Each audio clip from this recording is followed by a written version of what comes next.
ولایت ولی کون ہوتا ہے قرآن حدیث میں، اس کی تعریف، کیا یہ کوئی منصب ہے جس طرح نبوت ایک منصب ہے خاص چنا ہوا، کیا ولایت بھی کوئی منصب ہے؟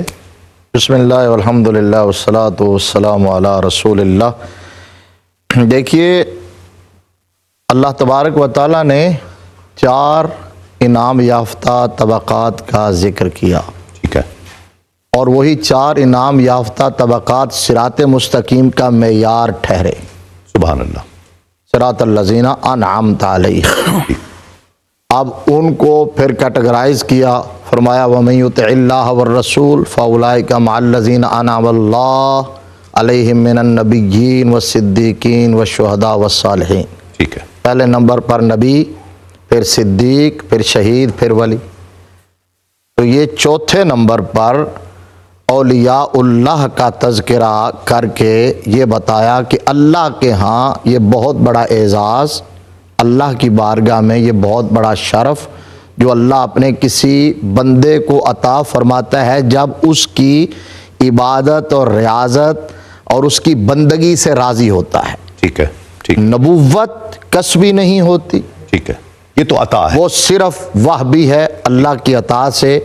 سٹیپ بائی سٹیپ نبی نہیں ہوتا، تدریجاً نبی نہیں ہوتا، مراحل سے گزر کے نبی نہیں بنتا، نبی یا ہے یا نبی نہیں ہے، ٹھیک ہے، پیدائشی ہے، بلکہ پیدائش سے پہلے جی، چنا ہوا۔ نبوت ازل سے مل گئی جی، ٹھیک ہے، لیکن ولایت وحبی بھی ہوتی ہے اور کسبی بھی ہوتی ہے۔ یہاں لفظ تو جو ہے نا وہ صالح استعمال ہو رہا ہے، جی جی جی، جو ولی لفظ ہے، ہاں ولی، قرآن پاک میں خود لفظ ولی جو ہے بے شمار مقامات پر، مثال کے طور پر مشہور آیا کریمہ سورہ یونس کی 11ویں پارے کی، الا ان اولیاء اللہ لا خوف علیہم ولا ہم یحزنون۔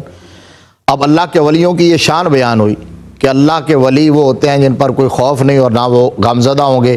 اگلی آیت میں وہ جو آپ نے کہا کہ ولی کی پہچان کیا ہے یا ڈیفینیشن کیا ہے وہ بیان کر دی گئی، الذین آمنوا وکانوا یتقون۔ ولی ہوگا کون؟ کیا کسی گیٹ اپ کا نام ولایت ہے؟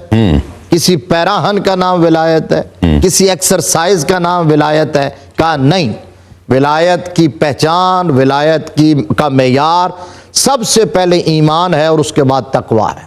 ٹھیک ہے، تو ایمان بنیاد ہے، اگر ایمان نہیں ہے، یہ بات یاد رکھ لیجئے کہ دیگر مذاہب کے اندر بھی لوگ بہت سارے اپنے اس مذہب کے مطابق کچھ ایکسرسائزز کرتے ہیں، لوگ ان کے پاس جاتے ہیں، ان کے بلیو کے مطابق انہیں کچھ فائدہ بھی مل جاتا ہوگا، تو ہمارے ہاں لوگ دیکھ کے سوچے سمجھے بغیر ان کو بھی پتہ نہیں کیا کیا کہہ دیتے ہیں۔ ٹھیک ہے، پہلی بات یہ ہے کہ یہ جتنے مدارج ہیں، یہ جتنے مناسب ہیں، یہ جتنے انعام یافتگان ہیں، ان کی بنیاد ایمان ہے۔ ایمان سے آگے یہ درجات شروع ہوتے ہیں۔ ٹھیک ہے، اگر کوئی ایمان کی دولت اور نعمت سے محروم ہے تو عند اللہ دیانتاً، آخرت میں اللہ رسول کی بارگاہ میں اس کی کوئی عزت عظمت نہیں ہے۔